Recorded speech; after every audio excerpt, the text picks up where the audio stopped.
Hello, everyone. Welcome to today's Law and Change webinar. The Law and Change series was created by Professor Evaline and Professor Mark Findlay to discuss how global crisis services can assist in the orderly management of global change. Today's discussion will focus on dependencies on AI technology and mass data use, with a focus on global military conflicts. But before we dive further into the subject, I would like to introduce the panel, starting with the co-organizer and chair of the event, Professor Mark Findlay. Professor Findlay is an honorary senior fellow at Bickle and at the Law School of the University of Edinburgh. Before that, for over a decade, he was professor at the Law School of the Singapore Management University, as well as the director of their Center for AI and Data Governance. He is a global expert on international criminal justice, globalization, and digital governance, and we are very grateful to be working with him on the Law and Change series. I will now present the speakers we have with us today, starting with Grigory Levkovich, who's professor at the Université Libre de Bruxelles and the director of the Smart Law Hub. He is principal investigator at the Artificial Intelligence Institute for the Common Good in Brussels, and he also teaches at Sciences Po Paris Law School.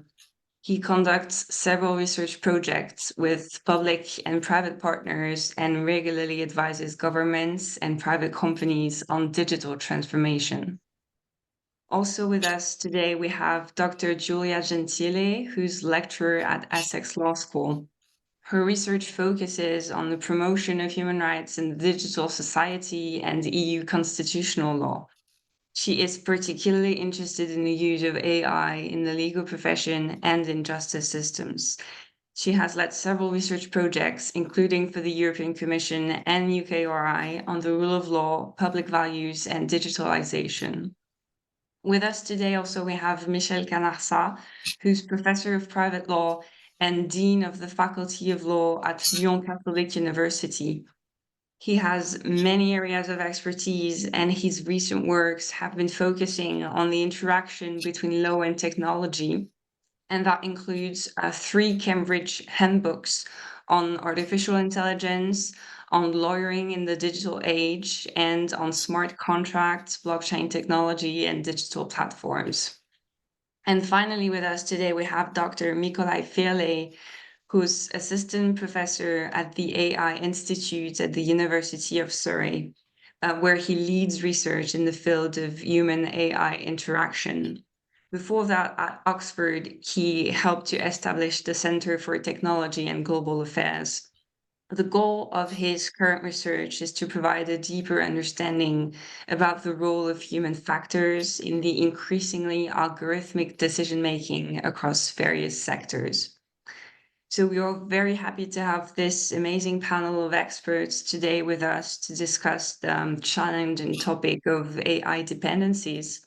If you have any questions for our speakers, please use the Q&A feature. I wish you all a great webinar, and I now give the floor to you, Mark.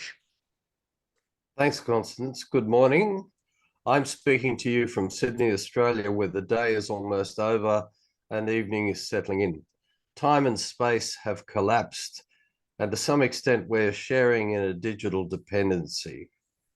After this session, I'd like you to pause and think about how many occasions since you got out of bed did you rely on digital technology, data sharing, and AI. The dependencies that govern our lives, from the mundane to the complex, are an intricate web of social, commercial, and administrative arrangements. We constantly produce and transact data using technologies that have become essential to our quality of life, and yet are largely unnoticed, ungoverned, and rarely understood by us. There was life before the internet and smartphones. I lived productively when computers were run by punch cards and telephones were only used for voice communication. For anyone in today's world, that seems inconceivable. Much of this dependency is positive and beneficial. All of it has the potential, however, to disable individuals and communities to some extent, and this is something that we need to be much more aware of. It's not just the ubiquitous or the insidious spread of digital dependency that needs more attention and accountability. It's our preference for a convenience culture. And to some extent, that focuses technology and the way in which we adapt to it, the way in which it becomes part of our lives as an important consideration.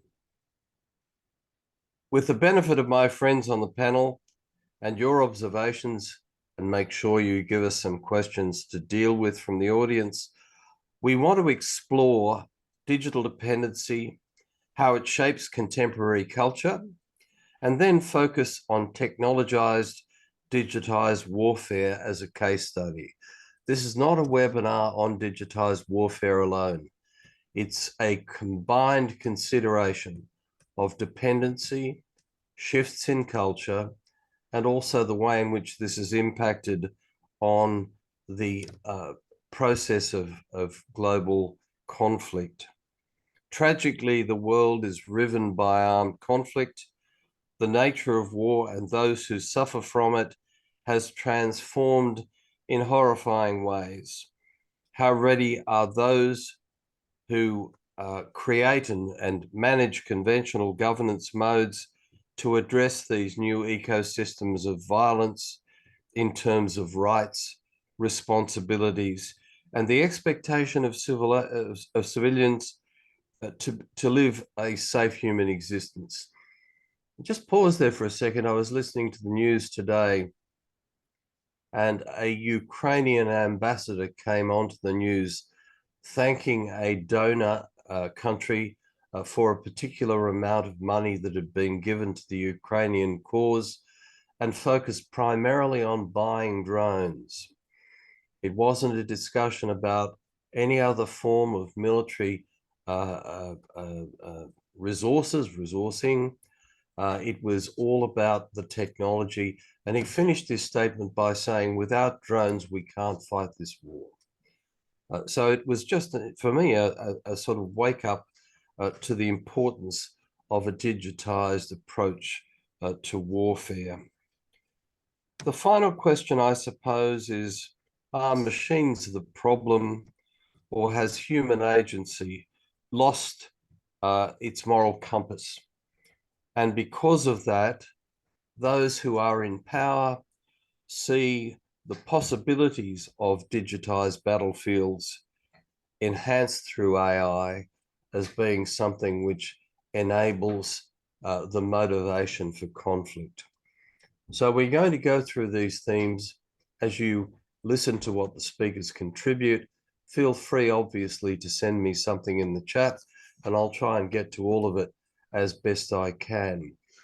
The format for today will be, I'll give the speakers a bit of time to go through the issues that we've presented in the format of the webinar in terms of their own interests of research and whatever. And then after that, we will share a conversation around some themes that have come out of what they've said, and also other issues that crop up. In the discussion we had prior to the commencement of the webinar, the topicality of today's areas of interest was discussed and identified. And I think this is an extremely timely event to be looking at these three particular themes. I should say at the outset, I'm very thankful to have my team members back again and to have Mikolaj joining us for the first time. I'll pass the floor to Gregory. Thank you. Thank you, Mark. So what I would like to bring in the discussion first regarding dependencies, and also maybe the connection between dependencies to digital infrastructure and regulation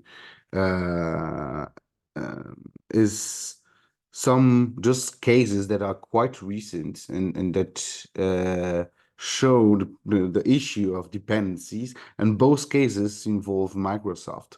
The first one is the decision of the CNIL in France, so the Authority of Data Protection, that change its mind regarding whether Microsoft should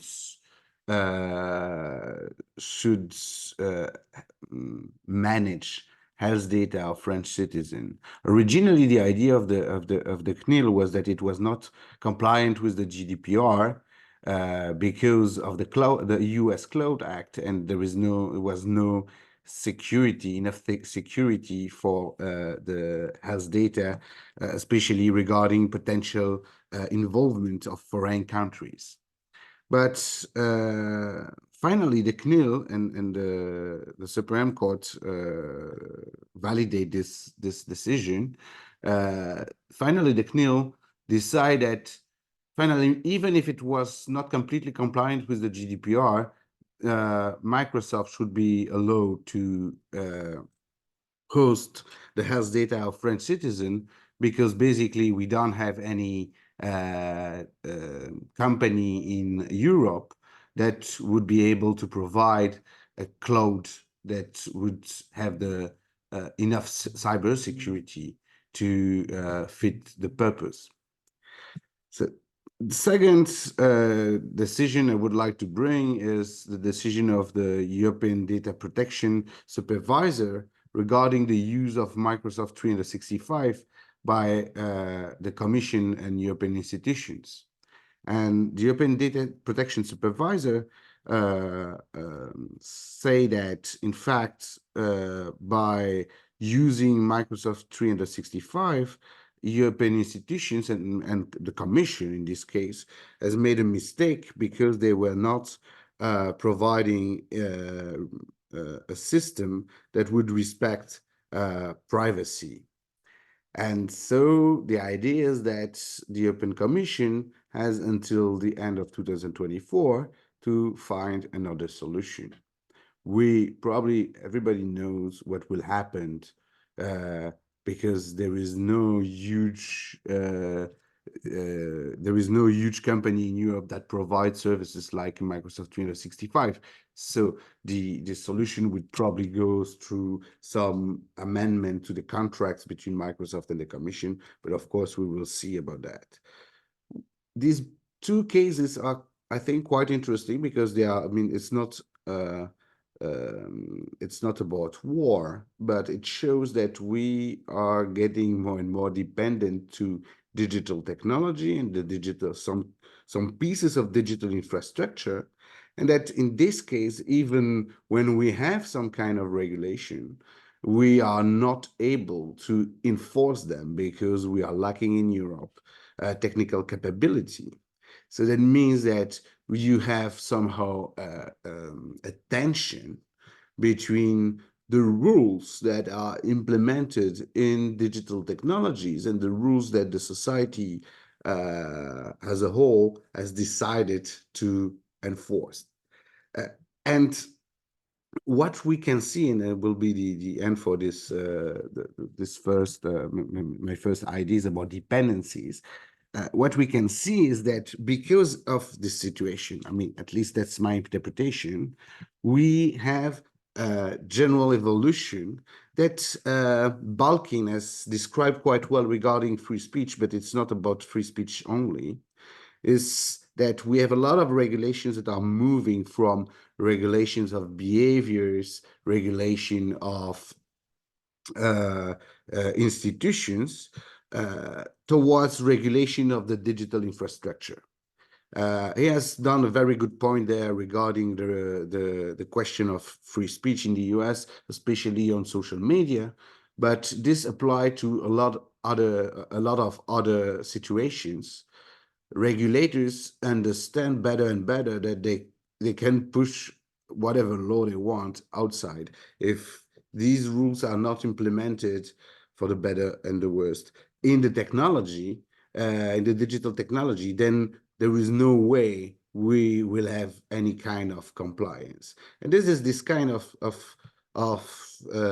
very tricky situation in which we are.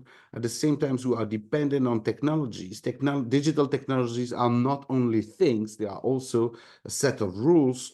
These rules may be in contradiction with the rules we would like to follow. And then there is a reaction that may be or will be that we would like to push the regulation towards a digital infrastructure. But in that case also, there is a risk for sovereignty, because you cannot have different technologies for every countries. And so you need to have some kind of adaptation to an agreement between different countries on standards that would be applied at, if not a global level, at least at the level of a market that is meaningful for digital companies.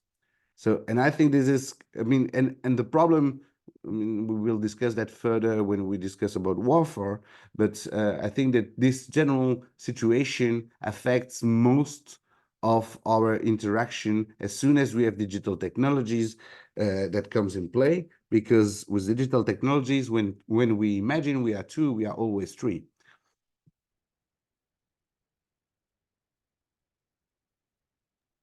You are mute. You are on mute. Yeah.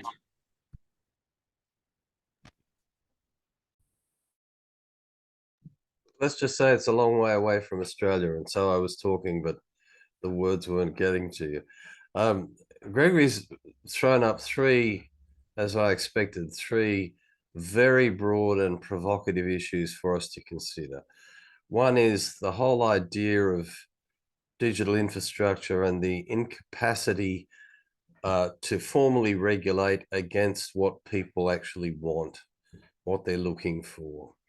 And that takes us then to, what can the market do? Can the market regulate situations where digital infrastructure are largely monopolized and hugely powerful? And underpinning that comes the question of power analysis. Sovereignty always is such a slippery issue when you're dealing with companies that perhaps are bigger and more powerful and 70% of the nation states worldwide. So the traditional regulatory platforms that we look for in terms of the market perhaps are significantly strained because of the power that we allow the digital infrastructure economy to exhibit. Julia, I give the floor to you. Thank you. Thank you very much, Mark and Gregory, and great to be back 1 year later to the same team and series of events. So I have to say I very much liked the approach and the provocations raised by Gregory. And what I will do in the next 7 minutes or so is essentially build on them, because my perspective as I would say, rule of law, constitutional fundamental rights lawyer, very much in a way focuses on imbalances of powers, and perhaps we can say that imbalances of power are another way to frame the concept of dependency, and I will explain why. As very elegantly described by Mark and then by Gregory, it's clear that there are certain infrastructures that are increasingly governing our everyday life, both in our private interactions, but also in our public domain, we can say services, and essentially as citizens, we are increasingly exposed to the digital state. So states that incorporate certain degrees of automation. And because of the challenges linked to digital regulation, what we see is the emergence of a state in the state, in the sense that while we need the state and laws, we can say, because they help us govern society and solve tension and disputes, increasingly we see that we need technology also to perform certain tasks of our everyday life, of some of our interactions, as well as access to some of the primary goods that we're looking at. And these goods can be both, we can say, social, but also legal. Thinking about, for example, what we witness in the UK or in other countries where, for example, border control is automated and we have facial recognition technology. This type of digital infrastructures have now become embedded in our way of living, and in a way we also became dependent, reliant on them. The question is whether the dependency can translate into almost a slavery, and this is the perspective that I bring from the angle of imbalances of power. Can this dependence become so stretched to a certain extent that there is no way of so to say, drawing lines and so to say, rebalance this imbalance of power, because this imbalance of power inevitably can degenerate and lead almost to a form of slavery. So looking at the law and how we as lawyers try to deal with these situations, I very much agree with Gregory that many of the frameworks that we have built, for example, in Europe, might not match this infrastructure. So with the law and, for example, with the initiatives that have taken place at, for example, the EU level, the jurisdiction that I'm most familiar with, we're trying to build a narrative of rights. So rights become the counter response that we use, for example, in legal traditions such as the European legal tradition, but also to a certain extent the US tradition, to break, in a way, these imbalances of power that can lead even to forms of slavery. And if we look at the instruments that have been devised at the EU level, we have, of course, the UAI Act. We also have, for example, the US blueprint for a bill of rights for the AI field. And what we see is that this narrative of rights is very present. But the question is whether these rights, this narrative of rights, can really and truly lead, so to say, to a rebalancing of these dependencies.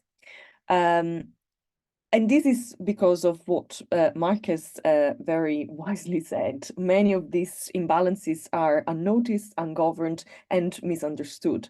So the question is, how do we create, through the law, structures that allow the empowerment of individuals and society more at large vis-a-vis the technology? And for example, an interesting parallel that I've been looking at in the context of my research is a new right that has been created in the field of employment law. So one could think that this is not really connected to what we're discussing here, but I think it is, because it's a right that empowers employees to almost draw a line with the demands of employers, as well as digital infrastructures. And this is the right to disconnect, which is a right that has been discussed at the EU level and now is gaining quite some traction in regulatory discussion. So a right to disconnect from our emails, from our work, in a way, a right that allows individuals to gain their time back. Thinking, of course, employment as a form of, we can say, direct imbalance of power between the employee and the employer, and how the employer, of course, and the digital infrastructures that are increasingly used by employers take up our time as employees. So I think this is an interesting right.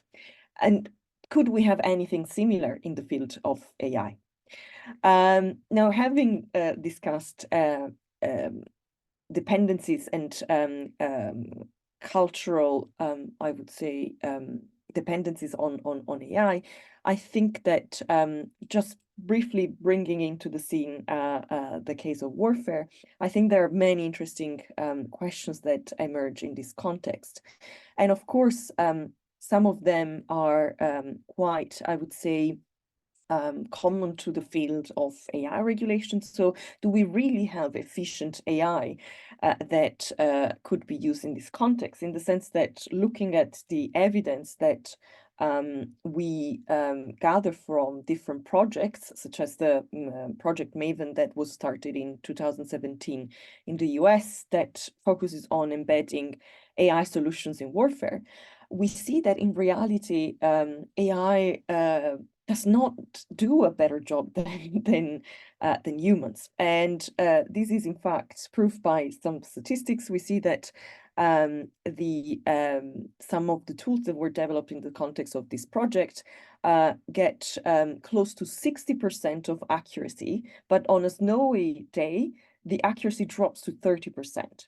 So the very point of embedding AI in warfare, which is enhancing efficiency, is really defeated by empirical evidence here. So the question is this really efficient, so to say, warfare using automated weapons is really, so to say, enhancing efficiency?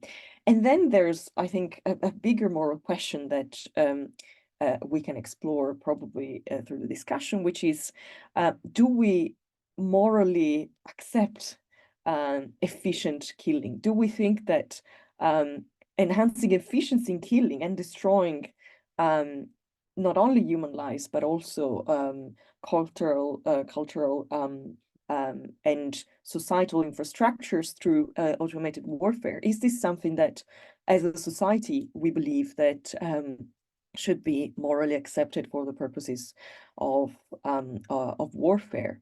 And there is here a very interesting parallel with the nuclear weapons and how we deal with these questions from the perspective of sovereignty. So I'll stop here, and I very much look forward to listening to other panelists' contributions. Thanks, Julia. You raise, like Gregory did, several important considerations from a rule of law perspective. How effective is the legal framework that we have in its application to new technologized conflict is a genuine question. But something that sprung to mind with the two examples you gave, one which is the idea of facial recognition and the other being the right to disconnect. Facial recognition, we all know, invades a variety of different rights and has been outlawed in limited jurisdiction. But I guarantee if you talk to the majority of people who go through Heathrow Airport and suggest you might take facial recognition away and increase the time it takes to get through, they won't go for it. The same with the right to disconnect, absolutely essential for so many employees that are part of the gig economy. But if you talk to a 16-year-old about disconnecting from social media, even when they're asleep, they're not going to want to do it. So we've got these interesting sort of cultural tensions that I think lawyers, as we do, need to address contextually. We can put these frameworks in place and almost pray that they're going to have impact.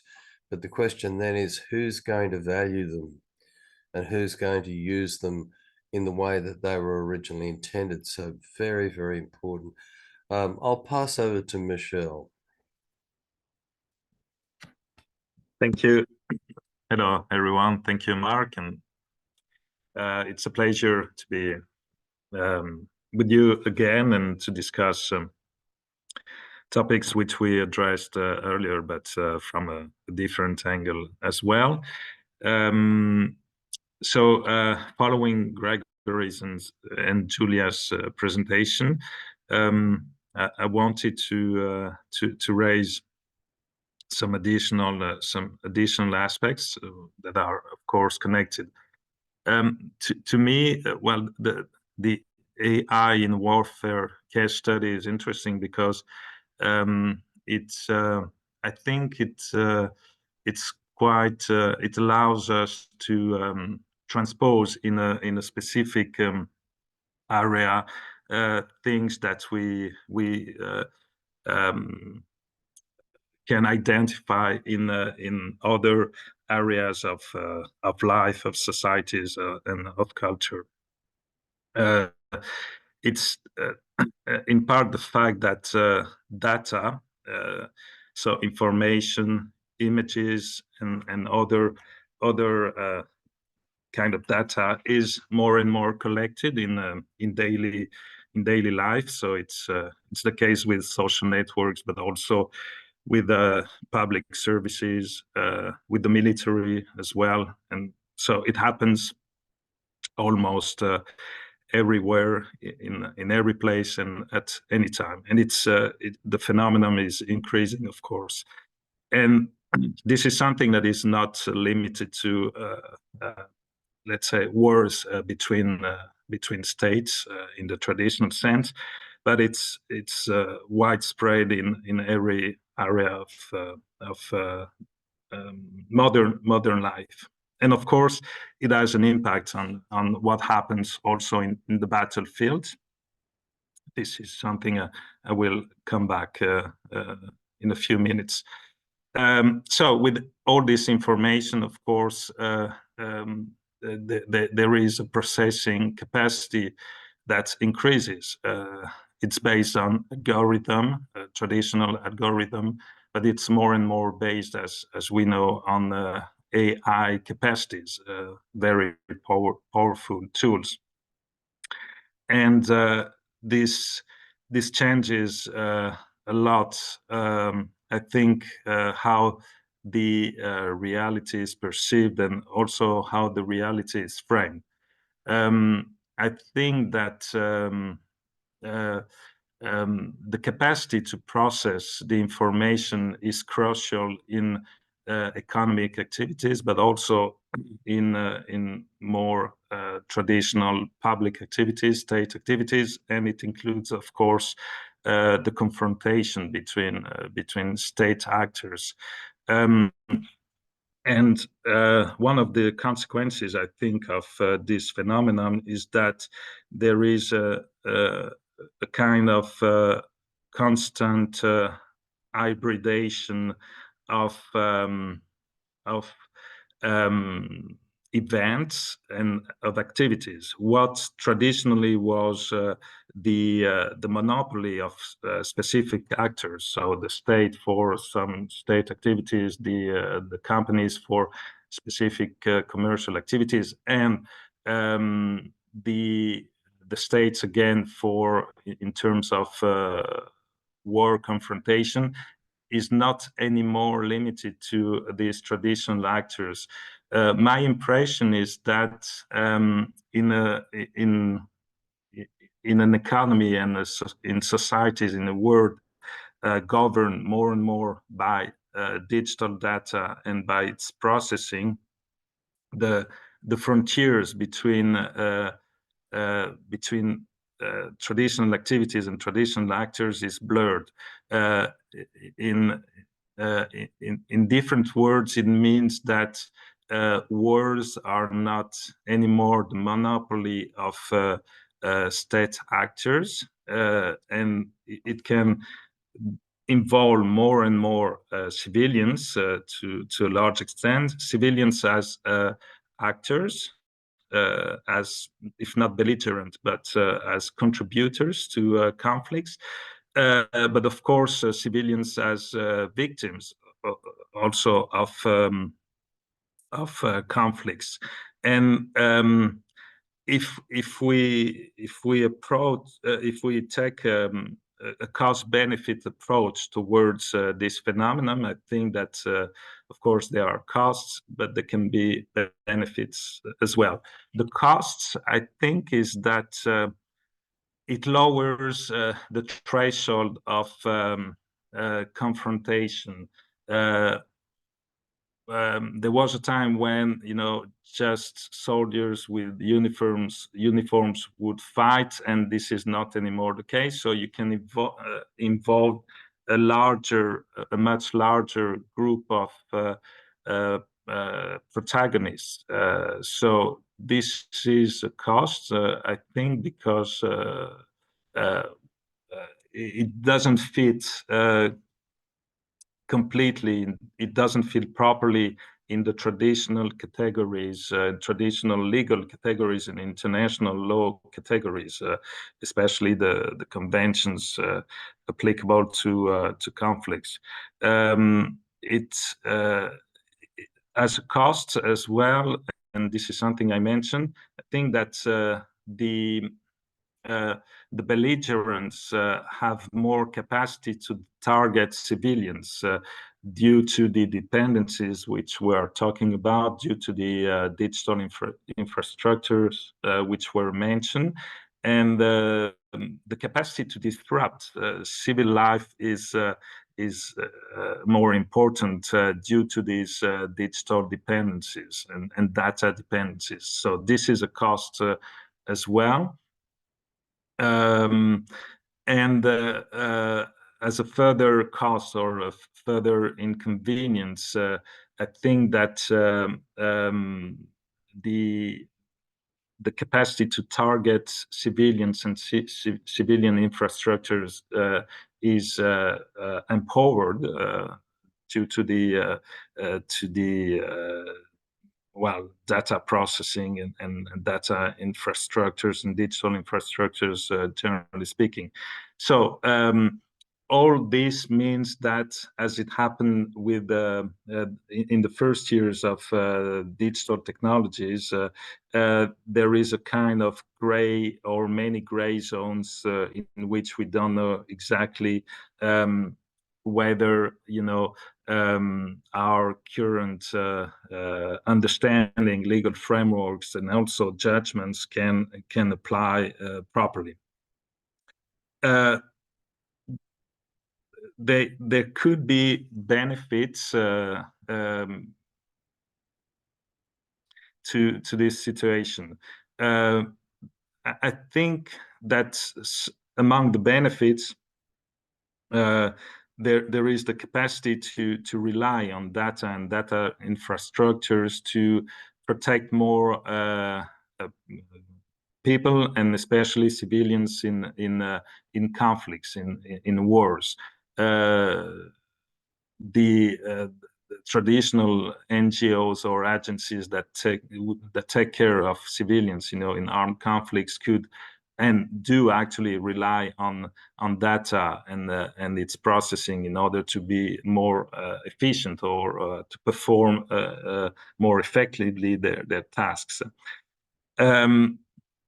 Sometimes one could also think that, and it can be a paradox, because on one side you have an escalation of the capacities based on AI to do more harm to your enemy, but on the other side, sometimes you can have the impression that if you limit as much as possible the confrontation to the digital area, then you have less human casualties.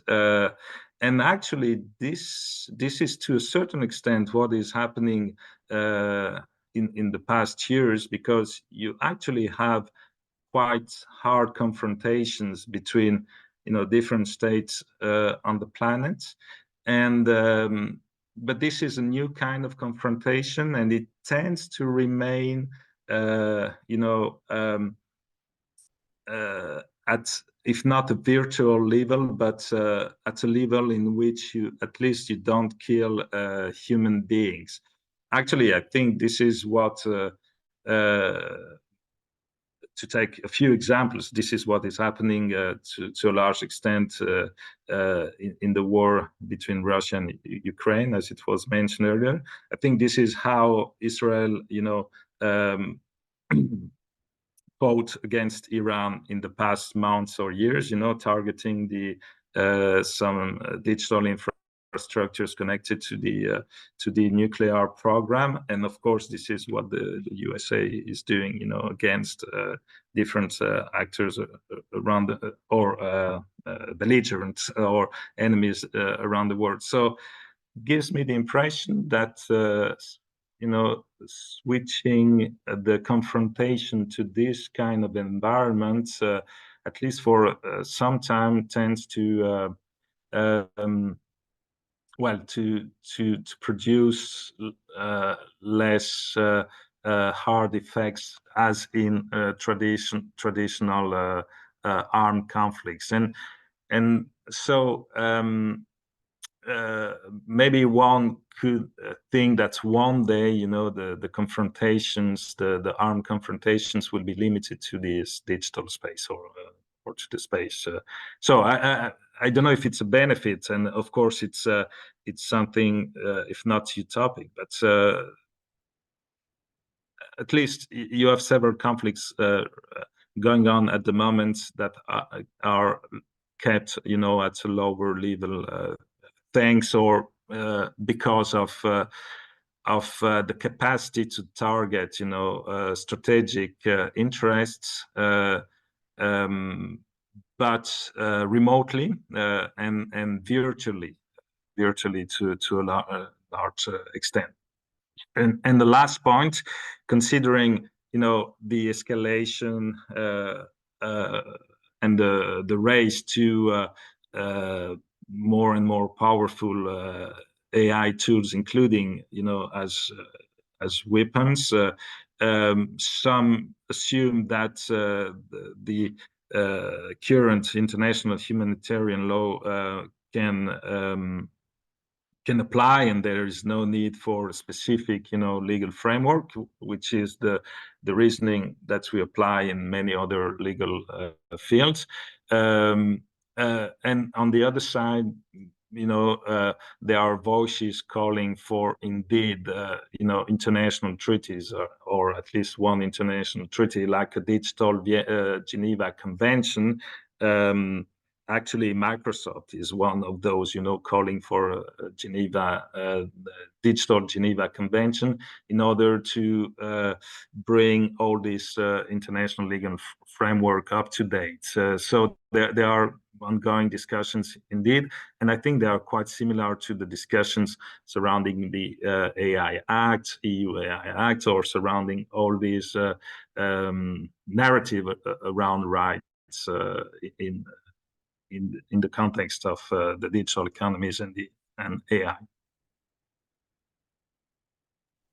Thanks, Michelle. I was actually reflecting as you were talking on something that I viewed very quickly on television recently. In Australia, we had what's known here as Anzac Day, which is the national day for celebrating the sacrifice of men and women who fought in wars. And I'm wondering whether Anzac Day in 50 years' time will be celebrating drones that fought each other, or autonomous mechanisms that acted in place of humans. But one thing that was very keen in my observation of that event was some footage on World War I, where the war was fought largely in trenches with men primarily only a matter of yards away from each other, meters away from each other, sacrificing life. That was what the concept of warfare was. Now, if your suggestion of cost benefit is something which can be advanced, then perhaps moving away from brutal warfare like that into a more, let's say, digitally planned warfare may not necessarily be such a bad thing. But I'm sure there are people in the audience who would take issue with you on that. And let's see if they do. Very helpful to balance, though. Last but not least, Mikolaj, what would you like to contribute? Thank you, Mark. And it's such a great pleasure to be here. And I will try to be quick, but we'll share some of the key points from my research on the topic of dependency. Now, on the subject of more digitalized and automated warfare, this seems to be really a key topic these days whenever we are opening any media and so forth. What really I think is important to notice is that there has become a significant shift over the last few years in terms of the type of systems that are being used on the battlefield. And only very recently, in fact, first autonomous weapon systems have been used to target other humans. So they have been used, as we call it, for lethal purposes.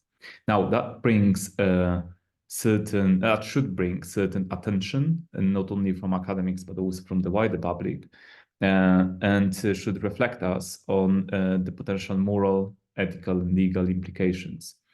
Obviously, the topic is quite complex. First, probably we need to reflect on what really are autonomous weapon systems, how they are different from other type of systems, and where specifically the theme of our webinar, that is dependencies between law and other factors, come in. I would like to shed a bit of a light on this topic, but I understand it will be a slight oversimplification given the time ramifications. What I would like to argue is as follows. So in the absence of international agreement regarding humanitarian law or potential changes to humanitarian law or interpretation of existing humanitarian law, and there has become a legal vacuum of how to address these advances of autonomy on the battlefield. And therefore, the only set rules that were introduced by a single country, that is the United States, and specifically the Department of Defense in the US, in fact, have become so profound that drive the influence in other countries and indeed on the battlefield. And the rules that were introduced by the United States regarding autonomous weapon systems were driven, in fact, predominantly by three factors. First, geopolitical ramification, which in short related to the growing recognition of a threat from some adversarial countries to the US, that is Russia and China. So the United States representatives, but also in the research papers, pointed out that the threat from Russia and China is so significant that in order to achieve military advantage, there has to be more push towards the use of AI and autonomy on the battlefield. And I will just give you two really quick quotations. So first, in the Congressional Research Services brief, we read that the United States may be compelled to develop fully autonomous weapon systems if potential US adversaries choose to do so. That is a brief from 2018. And then again, from 2018, in the AI strategy, we read that the US Department of Defense must adopt AI to maintain its strategic position, prevail on future battlefields, and safeguard this order, particularly given the rise of China and Russia and their significant investments in AI for military purposes. So that was clearly one of the major drivers why autonomous weapons systems should be fielded, and there should be certain rules around that. Second, and there was a safety consideration. Safety consideration was driven predominantly by the tragic events from as long time ago as in 2003, and during Operation Iraqi Freedom. During the invasion of Iraq, the US a system called Patriot, which is now widely popular, shoot down actually two friendly coalition aircrafts, resulting in the death of 3 crew members, and also obviously the result was the loss of the aircraft. And that was a tragic accident because, in fact, the use of Patriot system was done in autonomous mode. which was fairly unfamiliar to operators on the ground back then. So it prompted a debate within the US to what extent, in fact, the military operators are losing control over such systems, particularly being used in autonomous mode. Now, Patriot is not a fully autonomous weapon system, obviously. It cannot act and engage on its own. But autonomous mode makes this weapon in a way semi-autonomous. The operator can stop it, but it has only very limited amount of time to execute a decision. In the case of Operation Iraqi Freedom, this was not a sufficient time to react. So that prompted a huge debate. The debate took a while, and in 2012 resulted in the introduction of the directive on autonomous weapon systems. What was really interesting was a year before that, in 2011, any references from the regarding direct human control over weapon systems were erased from the US Department of Defense documents. And that paved the way to a new concept, which is the concept of human judgment, different, although similar to the concept of human control, regarding how human operators should engage with such weapon systems. In short, the difference is that under the concept of human control, it is assumed that operators will at least monitor, supervise such systems and can stop them. And particularly, that has implications regarding lethal decisions, so targeting other humans. If there is the concept of human control, we assume that ultimately it is a human who will make a ultimate decision regarding life and death of another human. Under the concept of human judgment, we assume that control systems are effectuated at the level of design. So human intention, how the weapon should act, is effectuated at the level of at the level of design. And the consequence of it is that for lethal decisions, it is not necessary, in fact, to have a human operator approving a decision to kill another human. This is a stark difference, right? And in the absence of international law, this new concept of human judgment and the definition of autonomous weapons, which is in the US Department of Defense, any kind of weapon that once activated can select and engage targets without further intervention by a human operator, have become influential. And they are now driving the progress, regulatory progress in other countries. But that is all in the absence of international law. And when we look at the assumptions behind the directive, geopolitical ramification in the US, growing threat of Russia and China, and safety concerns regarding the use of previous generation system, we can see that this new regulatory construct can be actually not taken for, should not necessarily be taken for granted, particularly in some other countries. And then I've mentioned also that there is a third driver behind the directive. And this is very important because the third driver is actually related to the internal practices within the Department of Defense that resulted in the creation of the first set of rules regarding the autonomous weapon systems, now becoming more and more prevalent across different countries. And these internal rules, if we can think of them, have now actually become so influential that one can pose a hypothesis that they precede, in fact, international humanitarian law in this area. So to come with my argument home, I think that we can see that the clear dependencies of what is the emerging regulatory framework on geopolitical ramification, the state of technology, including the potential limitations of this technology, safety considerations, and internal military practices within the Department of Defense that are now spreading and gaining, and the regulatory regime built on them gaining popularity across the globe. Thank you, but I'm very happy to take questions and expand if there is interest. Well, I could keep you here for the rest of the day with a range of questions that I would like to ask, but we won't prolong too long what is a very interesting conversation. What I'm going to do is I'm going to take control for a little longer and ask each of you a question that arose out of what someone else said.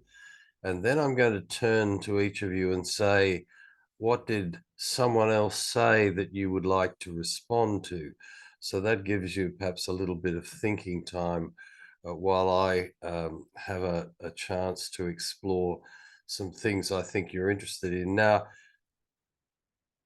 there were at least two references, Gregory, to algorithms being the villain, that we need to regulate algorithms, we need to regulate information, the information that's being used, rather than necessarily your suggestion, which I know you don't hold as exclusive, regulating digital infrastructure and the strains that are associated with that. Now, I know you're the right person to ask, is this all about algorithmic fairness or algorithmic justice? We could create some sort of regime to control the algorithms that control the technology that progresses war or progresses anything. Is that way too simple?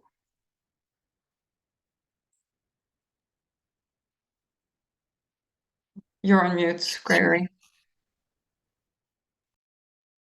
Yes, thank you, Mark, for the question. I mean, I think yes, of course, it's too simple, but I think that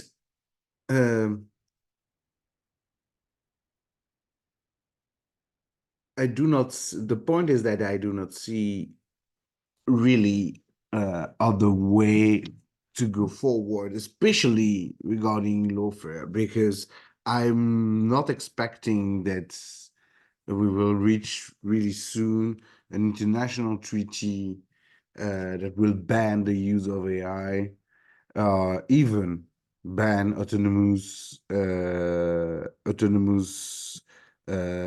lethal system in the next years. I think so far there is a discussion about this for a long time, and I do not see that we are going to reach an agreement before we get to a very strong catastrophe. So if there is no, venue right now regarding banning these technologies, I think that the solution to try to at least create some kind of rules for the technologies that can be implemented is the lesser evil. And of course, it's not completely satisfactory. Of course, it's not clear at all that, because this is a debate that goes on and on since the 2009 or something like that. But of course, it's not satisfactory. Of course, we do not even know if you can really make this kind of rules, to integrate this kind of rules in technology. After all, what is the idea? How you will formalize proportionality test or this kind of very broad concept of international humanitarian law? I think it's really tricky. So, and also, even if we succeed to do that, having more autonomous lethal weapons, how does that affect the more general framework around war? I mean, there was an idea since Kant, of course, it's a long time ago, but that the fact that you need to send citizens to die, or you need to have people to pay for war, that will play a role to reduce the global amount of war, because people will not go to war so easily as soon as you have, at least on one side, mainly machines going in the field. Is this kind of equilibrium still there? I don't think so. But well, so I know my answer is also not completely satisfactory, but my impression is that we are really at a point in which we cannot have any hope in international public law. And if we cannot have that, what kind of second best can we have if not some kind of rules in the technology? So I'm comforted by what you say to some extent, because I am in part of my career in international public law disillusioned with the fact that international public law doesn't respond as effectively to many of these things as we would like. So we're going back then to looking at how can we deal with responsible technology. Julia, I was going to ask your reaction to the suggestion that Mikolaj made that we might be in a situation where administrators of war make the rules. And if that's where we're heading, and if it certainly seems to be like that in the case study that Mikolaj gave us, where does that place rights? Where does that place the idea of having a democratic external evaluation that isn't motivated by the expediency of those who produce and propagate war? Thank you very much, Mark. And in fact, I must say I wanted to react to Mikolaj's presentation. So we have thought about the same point of tension, so to say. I think that it's quite interesting in the sense that what I find fascinating about the discussion around automated weapons is that the narrative that surrounds the ability to develop technology for the purposes of innovation, and therefore innovation being the main driver, both value and almost goal that permeates the entire field of not only digital technologies, but also regulation in a way. Thinking about, for example, the UK approach to AI regulation, whereby innovation is to be preserved, not to be limited by way of regulation. Well, it seems to me that this regulatory, almost not regulatory, the regulatory narrative has certainly spilled over also in the field of automated weapons and therefore AI warfare. And if I may, I think that this is a field where it seems that there's almost a regression, so to say, when it comes to some values and principles of international law that were agreed upon by states. So because of the technology, it seems to me that we're rolling back and saying, well, we don't really, it's very difficult to regulate this as a phenomenon. Everything goes back to national sovereignty. And it seems to me, therefore, that it's almost an excuse, so to say, to undermine the value of international law. And I fully agree that, of course, the law has not always been effective, but it has also been one of the, I would say, only tools that we have at our disposal to at least engage into a constructive dialogue as to what are the values that we abide by, what are the objectives that we want to achieve as an international community when it comes to this system. So I think that in a way, while it is true, of course, that the law has not always worked as a deterrent or simply as an instrument to limit the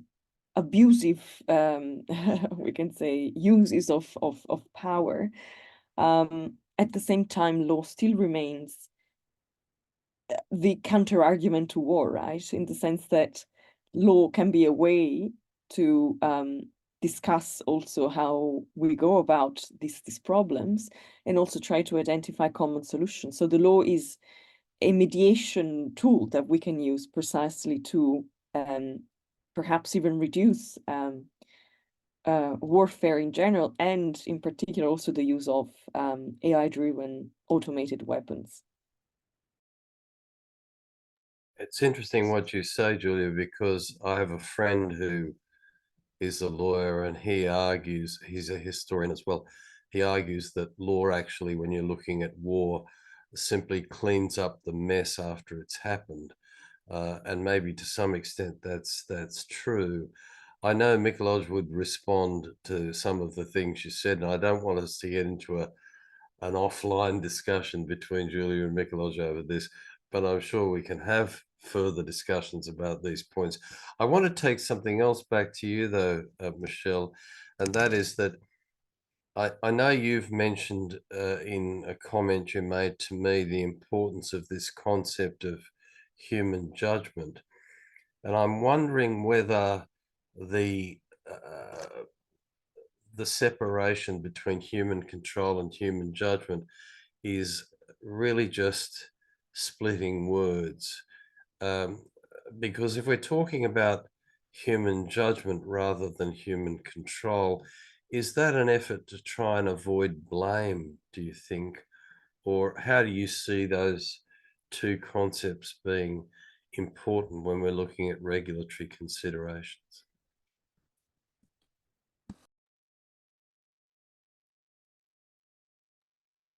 So it was for me, right? Yeah. The question, yeah. Thank you. Yeah, I think that well, if you take human judgment, it means that you know, you will have at a certain point a decision to trigger whether to trigger or not a given tool. Whereas human control means that you, well, to me, but I might be wrong, that you can stop, you know, something that is going on, you know, no matter there was a human triggering or not the action. So I think that human control corresponds more to a further step of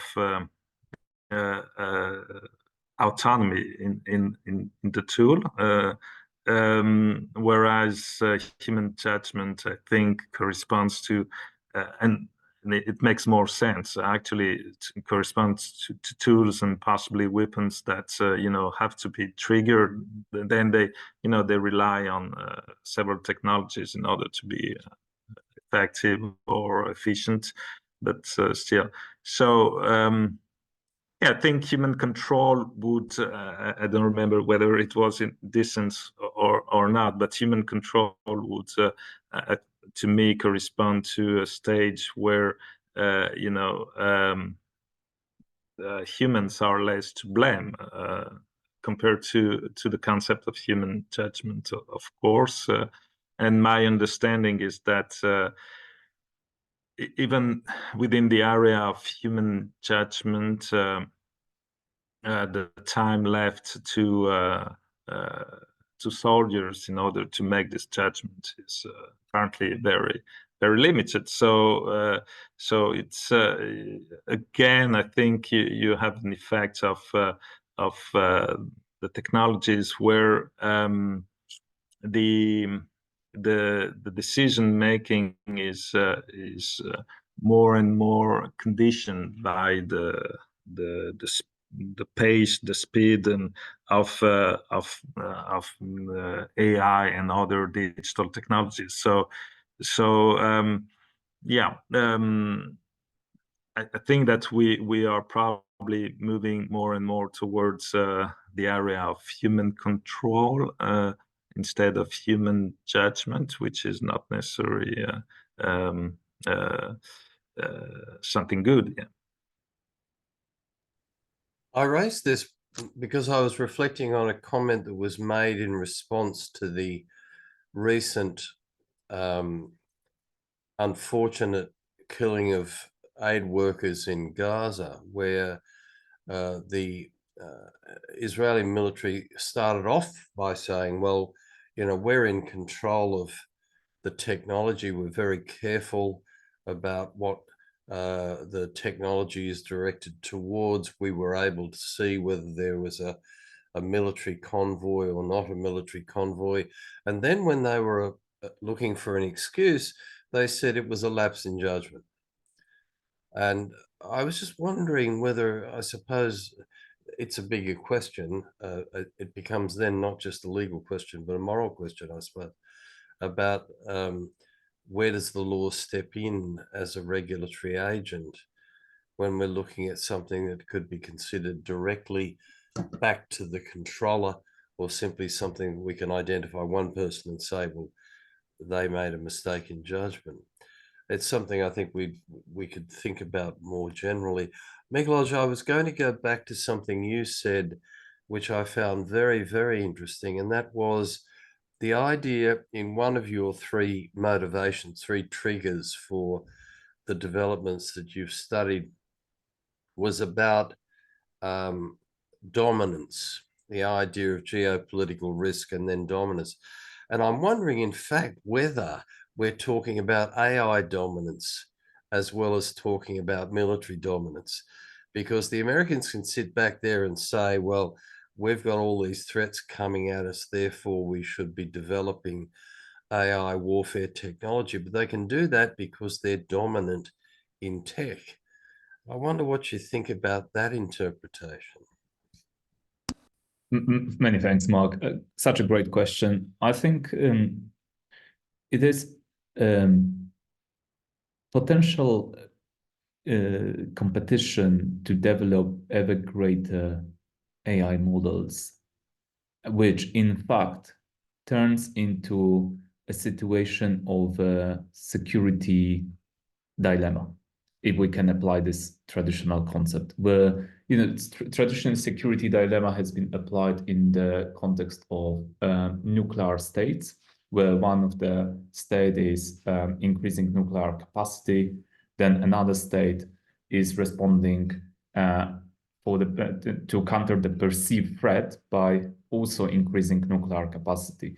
And two countries which think about defending themselves, thinking about building defensive structure, in fact, create more offensive, more insecure world by increasing their nuclear capacity. I think the same can be applied with some nuance in now private companies, mostly, such as Google, Alphabet, Microsoft, Meta Labs, which pursue competition in developing ever greater AI models. But these models are not safe, and the drive behind more effective models, one could argue, is at some cost at developing less secure or less safe AI models. And this competition without any limitations create a less safe, less secure world as we know today, even though the primary driver, you could argue, is positive, that they want to develop more effective, more efficient AI models and so forth. So I would apply this kind of security dilemma framework to assess the current state of development in AI. And now in terms of military, I think AI is just part of it. I think there are wider shifts going on in terms of the geopolitical ramification. It's not just the competition between few states, great power competition. It is more complex world. Certainly, we see some decoupling from globalization in recent years, and it is, I think, a quite common recognition that AI, along with autonomy, but also some other technologies, can further drive military gains. And this process, in a way, is in parallel to the process of developing ever greater AI models. Both of these processes obviously are dangerous. And part of my research is related to how we can build more stronger deterrence theory. So how we can build essentially some kind of framework which consists of regulations, but also policies, certain soft measures that go beyond just rigidly defined regulations, so that we can create essentially a signaling system that can make our country, our alliance stronger vis-a-vis this worrying trends. That raises an interesting point too. We're focusing on military warfare, but I wonder about information warfare, which has been going on for a very long time without necessarily a loss of human life, but a loss of the integrity of data and a whole range of other things. And I was just reflecting on the push currently to try and export AI into the UN SDGs, the Sustainable Development Goals, which I think to some extent is a mask for more techno-colonialism, which the world perhaps doesn't necessarily need. But information war, whether it's through generative AI or whether it's through whatever we like, is something that we're seeing as part of the way in which the big infotech monopolies are competing with each other over the information which is ours. In the time we've got left, I want to go around the table again and suggest you have two options, each of you. One is to make an observation about something that has arisen in the discussion. The other is to ask a question of someone, if you would like, arising out of something that someone has said. Now, taking the pressure off Gregory as being the first always, I'll go to Michel first and ask him whether he has an observation he'd like to make or a question he'd like to pose.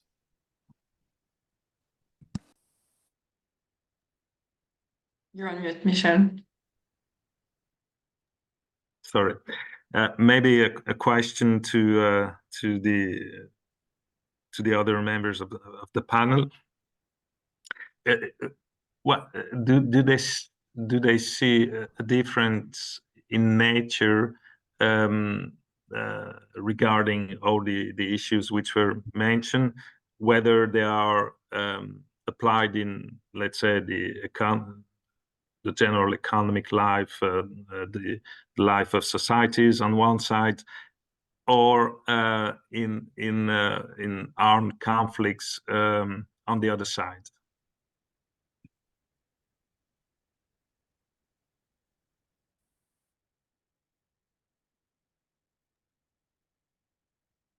Perhaps I can jump in and say that it seems to me that there are similarities in the sense that some of the questions that are raised when it comes to AI regulation in general also apply for AI and warfare. I think what is different when it comes to AI and warfare is the geopolitical context. While already now we see that when it comes to AI regulation, there are strategic interests that are emerging in the international discussion. For AI and warfare, this seems to be even more pronounced. So I think that while essentially the questions are the same, then the strategic geopolitical elements are even more enhanced. There's another difference, which is the impact on human lives, in the sense that while for AI regulation, we deal with questions of fairness in the context of, for example, employment contracts, or when it comes to courts that might issue a decision that could limit liberty, for example, individual liberty, or an administration that should decide whether or not to grant social benefits and an algorithm is used. Here we're of course talking about much more profound implications, and they go back to how we conceive the right to life, right? And I think that, of course, this is a fundamental right. There is no discussion around that. But of course, there are also some who argue, in my view, mistakenly, that this is not an absolute right, because it should be balanced with the interests of sovereign states. But yes, so I think that there are similarities, but also differences in relation to the geopolitical context and implications that are even more concerning. Before I go to someone else, I was just looking at the question in the chat, which I think is a really important one, and that is with the idea of focusing on drones, the new technology that allows us to do different things, and against or towards Michelle's cost-benefit analysis, the questioner suggests that maybe we've created a new type of military engagement where whether it be America or whoever can sit back in the White House and determine who's going to be killed in what place, depending on their status in a particular political framework somewhere in the world. I mean, I remember hearing Obama once say that he used to have weekly meetings where they determined whether they were going to use drones to kill X, Y, and Z in Palestine. I'll leave it open to whoever might want to respond to that, but are we facing a situation now where we can have this sort of almost like a surgical approach now to the intrusion into national sovereignty simply because the tech allows us to do that? Is that something Mikloj would like to respond to? Yes, happy to. I provided a brief response in the chat, but in short, I think much depends on the type of use of drones, whether that is on the battlefield, in the existing conflict between two countries as we have in Ukraine and Russia, or whether that is, for instance, the use of drones by some malicious parties, rebel groups, and so forth against some of the targets in a sovereign country. I think in general, the use of drones, regardless of the case, will provoke a response. But what I was writing is that the likely response will be below the threshold of war. And that's why drones and loitering munitions specifically, which are now autonomous these days, are particularly attractive for various malicious countries, because you can imagine, say, a malicious country or malicious party A is deploying loitering munition in autonomous mode across the border of a specific country, even a country that is part of the NATO, targeting a critical energy infrastructure. Would that event constitute the act of war? Would that even satisfy the threshold of war? I very likely think so. So therefore, how you would respond to such attack? If loitering munitions and drones are not used for lethal engagements, they are in fact in the hands of malicious parties a very attractive way to destabilize the existing regimes of deterrence.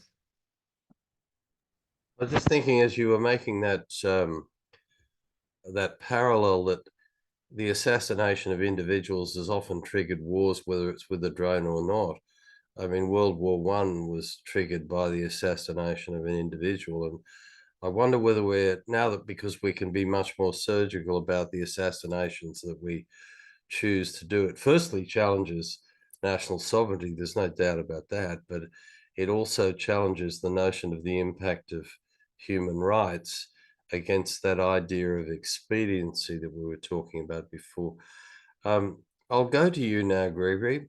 What would you like to pose, contribute, muse on in terms of what we've just been discussing? Yes, I just would like to come back to something that Julia was bringing at the very beginning of the seminar, about whether we want efficiency in killing. I think that there is something interesting to discuss there, because there is also an analysis of the history of international humanitarian law that says that the only reason why it succeeded is because the rules, or the core rules of international humanitarian law, are rules about effective use of military power, like you should be proportionate. That is also a kind of economical way to look at using an army. Okay, proportionated means that you should not use your resources in a way that is not helping the goals of the war. You should focus on military target instead of and not have indiscriminate attack. So that's also can be analyzed as a kind of economy of war. And because both can go together, there is a way for this kind of rules to have an impact.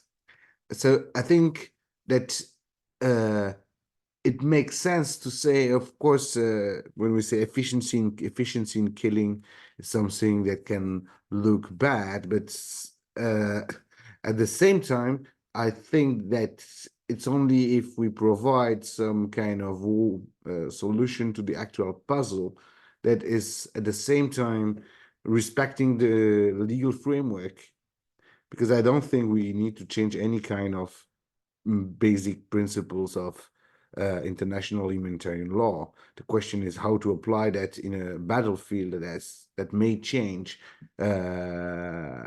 with more and more advanced technologies deployed.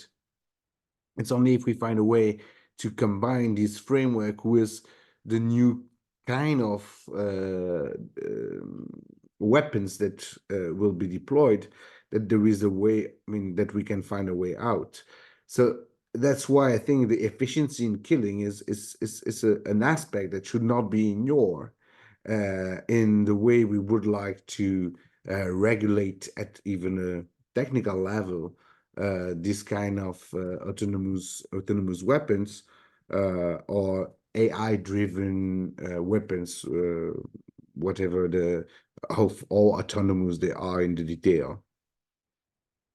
And that has a very profound influence on what we think regulation and governance should be, doesn't it? Because I remember when I was teaching a course on international humanitarian law decades ago, and one student said to me, well, is this about efficiency or is it about protection? And it was a fair question. Another somewhat provocative student said, well, if you're talking about proportionality, you'd never win because the only way you're going to win is if you're disproportionate. And I suppose to some extent there's a sort of perverse logic in that thinking. But I think these are very important issues. What is the regulatory purpose going to be? Is it to protect civilians? Is it to ensure that we shift away from the human focus towards strategic foci? What is it? What are we trying to look at? Now, I'm also mindful of the fact that we're getting close to the European lunchtime, and I don't want to hold my colleagues unfairly on that time frame. But let's go around again with one quick something that's been bubbling away in your head and you don't want to leave the seminar without having said what you want to say. Julia, will you lead off? Sure. I mean, first of all, this was a fascinating discussion, and I think that the parallel and the continuity between cultural dependencies, the role of automation, and what we see the role of automation in warfare are absolutely questions that will occupy both academics and regulators. And I think essentially it's the crux that we're going to have to deal with is how much regulation we want to introduce to manage the risks of this technology, which has intrinsic risks. So there's an element to be teased out about risk. And in particular, when it comes to warfare, I think that the risk affects all the parties involved, right? Not just those who, of course, receive the attacks, but also those who perpetrate attacks, because there are consequences that could be faced. And even though we don't look at perhaps just the law and international public law, there are nonetheless also geopolitical consequences that could be engendered. So the first point that I would like to raise is how much regulation we want in order to at least manage the risks. And then there's I would like to reiterate the moral question that you, Mark, raised at the very beginning, which is the interplay, so to say, between chirurgical, almost surgical approaches to killing, and perhaps loss of compass of morality, so to say, and also human agency, how we reconcile all these different aspects as societies. And I would like to thank you again for the invitation.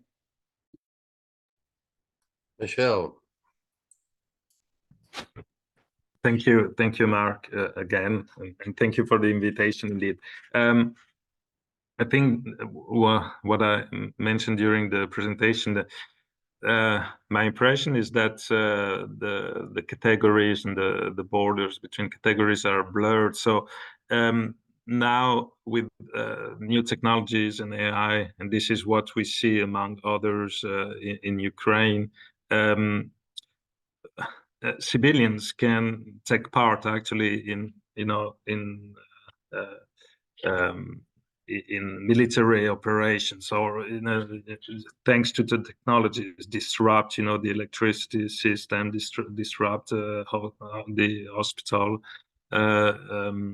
informatic system, and so on. So on one side, you expand the number of actors who can be involved in warfare, which is not good, because then civilians can become legitimate targets if they take part.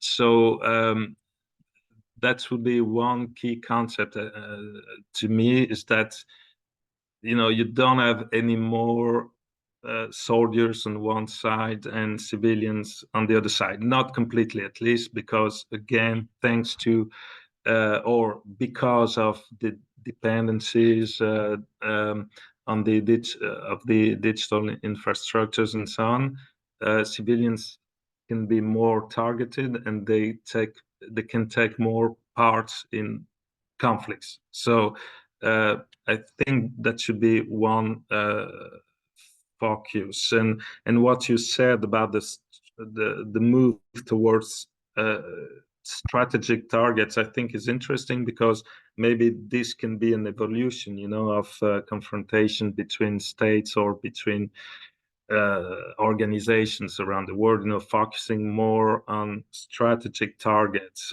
and digital dependencies might allow to focus more on strategic targets without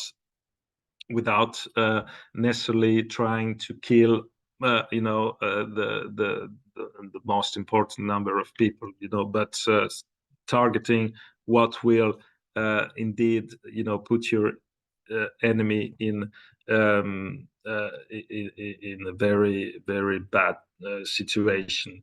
And another key concept to me, and it was mentioned by Mikolaj as well, is the question of thresholds. thanks to the technology, or on the basis of the technology, you can have this confrontation, but they remain at a threshold that is under, at a level that is under the threshold, traditional threshold of wars. And I think this is probably something interesting, and maybe something of a good evolution,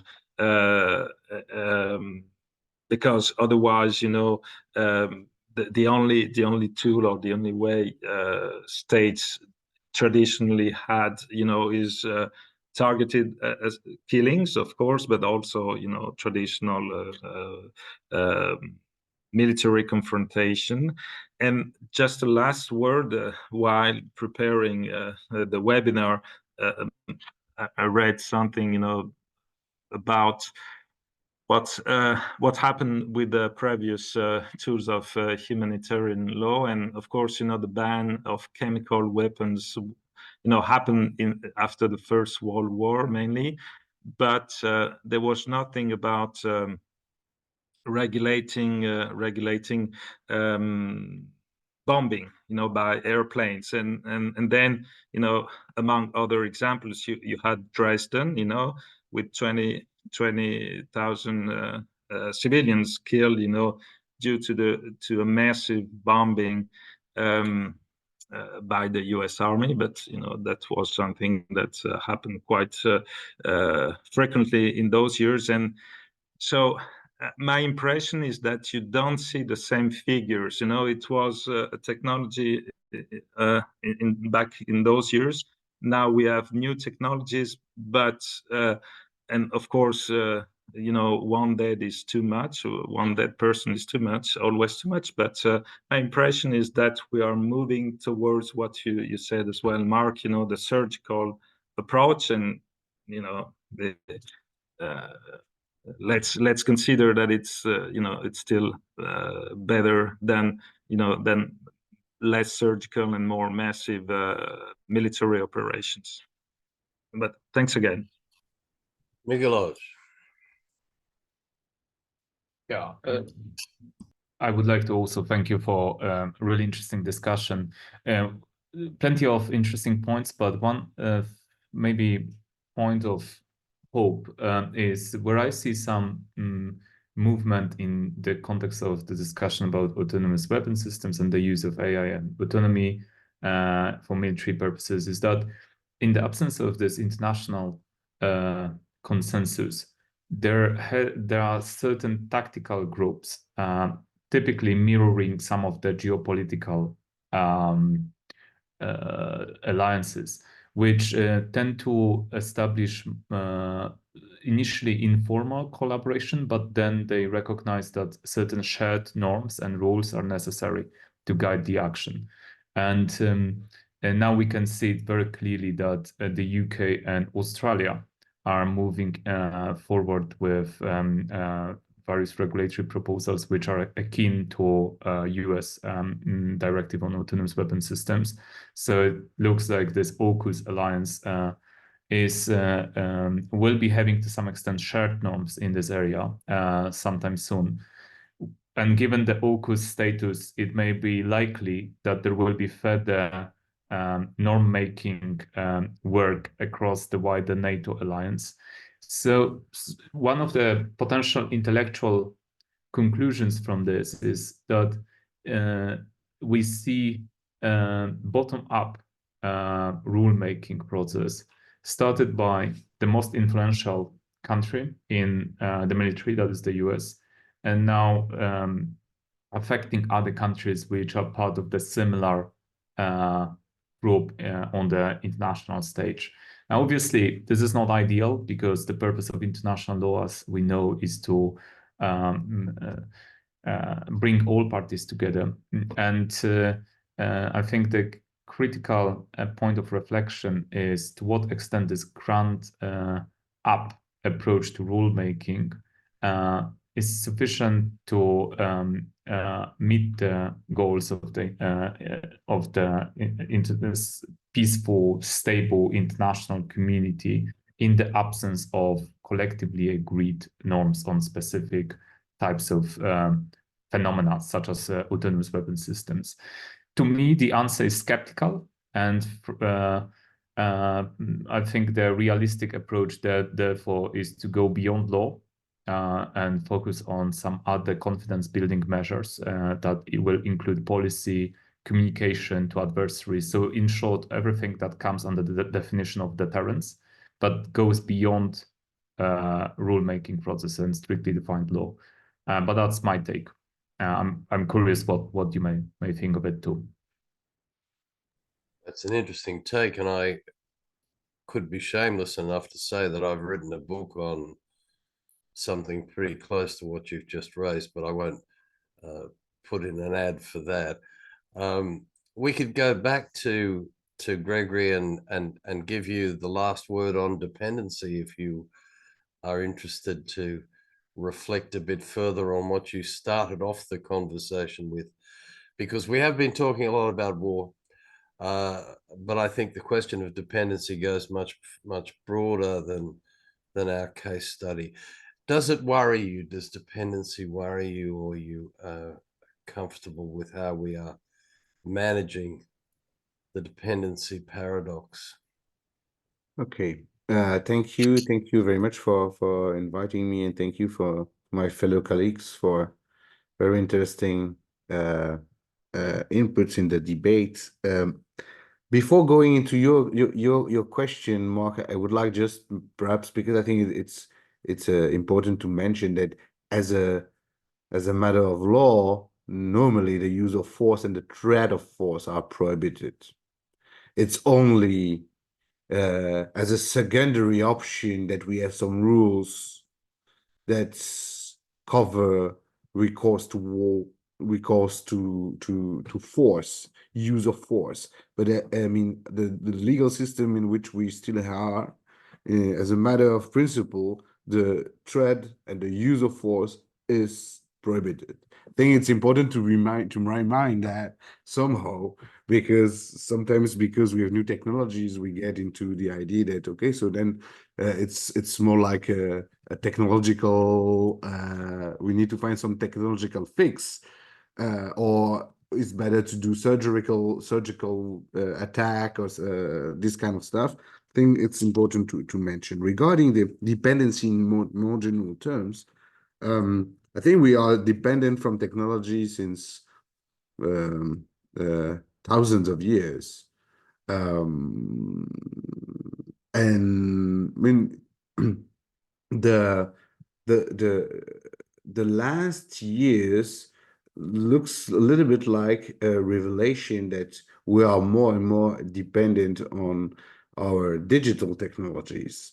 And this one, I mean, it's not only a dependency because we need them, it's also a dependency because we can only deal with the choice they open or that are integrated. For instance, I have more and more the impression that when you use a software, you cannot say no. You can say yes or maybe later, but you cannot say no anymore.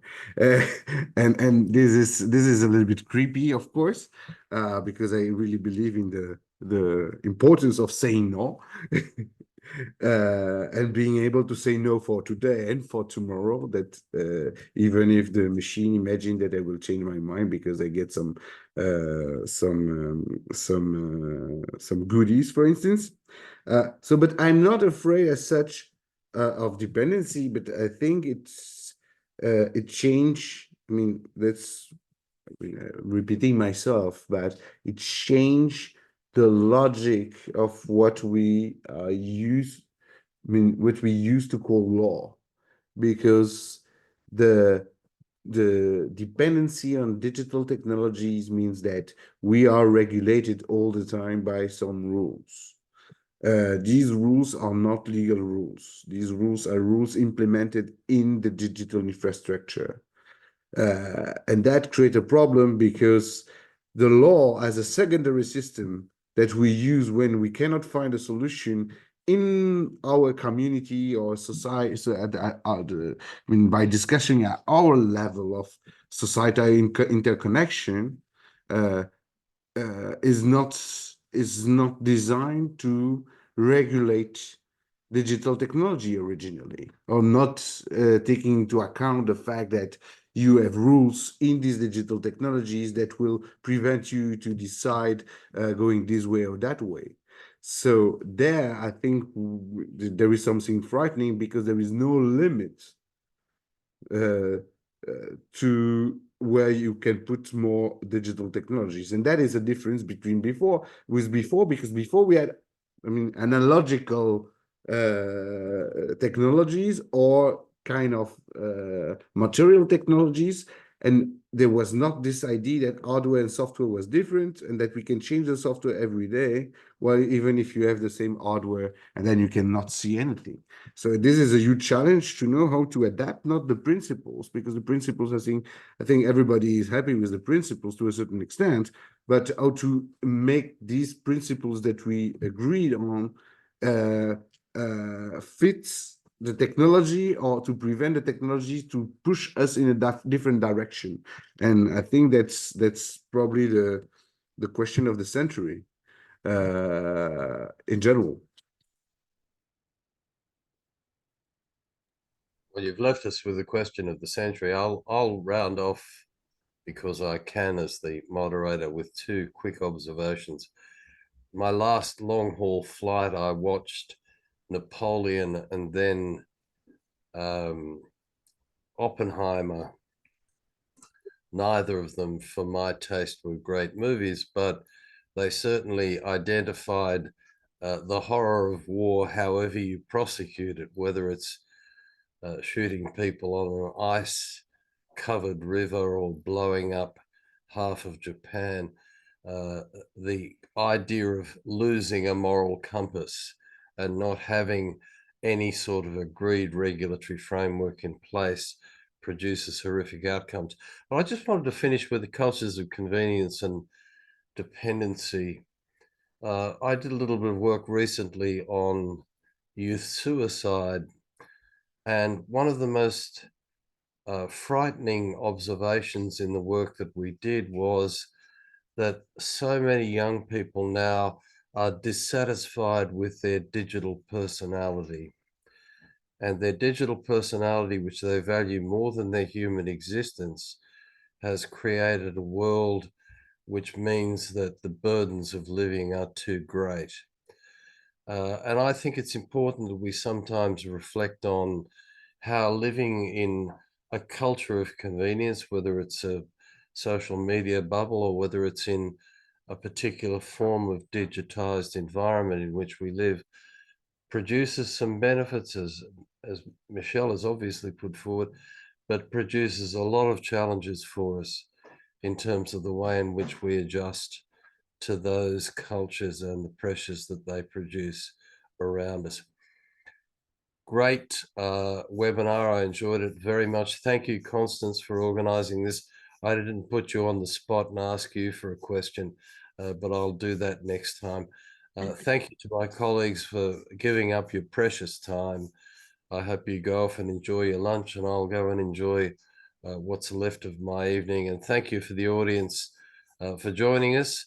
We no doubt will have another session with this team and others, talking about other imponderable questions which are important to share. So I'll leave it to the panelists to have offline conversations with each other about matters that have been raised. And I'm sure that if any of the audience would like to talk to any of the panelists about matters they've raised, they're at liberty to do so. These people aren't too hard to find. Thank you again for attending. Thank you for organizing this, and thank you for my colleagues and your contribution. It's been an excellent hour and a half or so. Good day and Thank good. you very much. Thank you. Thanks again. Thank you, everyone.